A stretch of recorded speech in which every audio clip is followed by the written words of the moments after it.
नमस्कार, मैं बालकृष्ण और आप देखना शुरू कर चुके हैं न्यूज फॉर हेडलाइंस।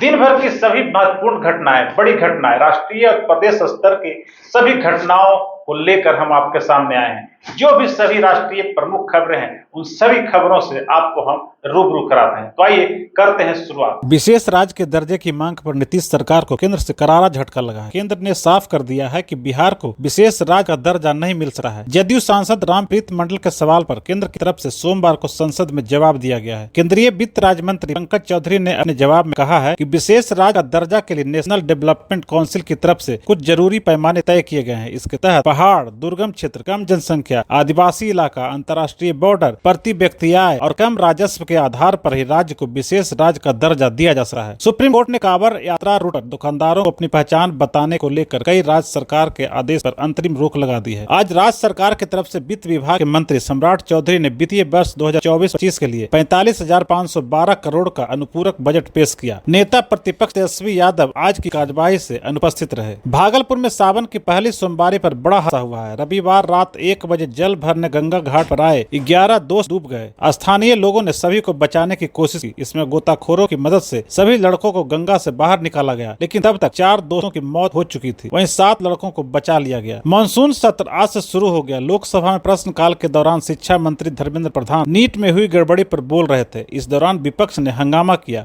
और उनके इस्तीफे की मांग की।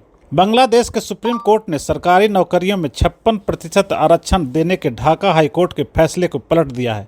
कोर्ट ने रविवार को आदेश जारी करते हुए आरक्षण को 56% से घटाकर 7% कर दिया। इसमें से स्वतंत्रता सेनानियों के परिवार वालों को 5% आरक्षण मिलेगा, जो पहले 30% था। बाकी 2% में एथनिक माइनॉरिटी, ट्रांसजेंडर और दिव्यांग शामिल होंगे। सुप्रीम कोर्ट ने कहा कि 93% नौकरियां मेरिट के आधार पर मिलेगी। नेपाल के प्रधानमंत्री केपी ओली ने संसद में विश्वास मत हासिल कर लिया है। रविवार को हुए बहुमत परीक्षण में केपी ओली को 263 सांसदों में से 188 सांसदों ने अपना समर्थन दिया। वहीं 74 सांसदों ने विश्वास मत के खिलाफ वोट किया। वहीं एक सांसद ने किसी के पक्ष में वोट नहीं किया। बिहार को विशेष राज्य का दर्जा नहीं मिलने केंद्र सरकार के जवाब के बाद राजद अध्यक्ष लालू प्रसाद यादव ने सीएम नीतीश पर हमला बोला है और कहा है उन्होंने तो कहा था कि दिलाएंगे, तो अब इस्तीफा दें। लालू ने कहा कि हम बिहार के लिए विशेष राज्य का दर्जा लेकर रहेंगे। आपको बता दें कि संसद के मानसून सत्र से पहले रविवार को दिल्ली में सर्वदलीय बैठक हुई थी। इसमें भी जेडीयू के राज्यसभा सांसद संजय झा और आरजेडी के मनोज झा भी शामिल हुए थे। लेकिन आज लोकसभा में एनडीए के सहयोगी जेडीयू और महागठबंधन के सहयोगी आरजेडी की मांग पर विराम लग गया है। बिहार के मुख्यमंत्री और जेडीयू अध्यक्ष नीतीश कुमार ने आगामी विधानसभा चुनाव को लेकर बड़ा दावा किया है। उन्होंने कहा कि 2025 विधानसभा चुनाव में एनडीए 220 सीट जीतेगा। 2010 में मिली 206 सीटों से ज्यादा सीट जीतेंगे। उन्होंने कहा कि 2005 से सभी क्षेत्रों में हम लोगों ने काम किया है, आगे भी काम करने की योजना तैयार की जा रही है। ये बात सीएम नीतीश ने विधानमंडल के सेंट्रल हॉल में आयोजित एनडीए विधानमंडल की बैठक में कही। राज्यपाल राजेंद्र विश्वनाथ आर्लेकर ने कहा है कि देश के प्रत्येक युवा को 2 वर्ष के लिए सैन्य प्रशिक्षण आवश्यक है। उनके बीच अनुशासन लाना जरूरी है। इससे राष्ट्र प्रेम भी जागृत होता है। वह रविवार को बीआरसी के अखौड़ा हॉल में कारगिल युद्ध के 25वीं वर्षगांठ पर आयोजित वीर नारियों के सम्मान समारोह को संबोधित कर रहे थे।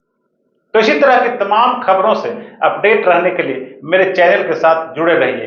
और अब तक अगर आपने मेरे चैनल को सब्सक्राइब नहीं किया है तो सब्सक्राइब जरूर कीजिए और बेल आइकन जरूर दबाइए। नमस्कार।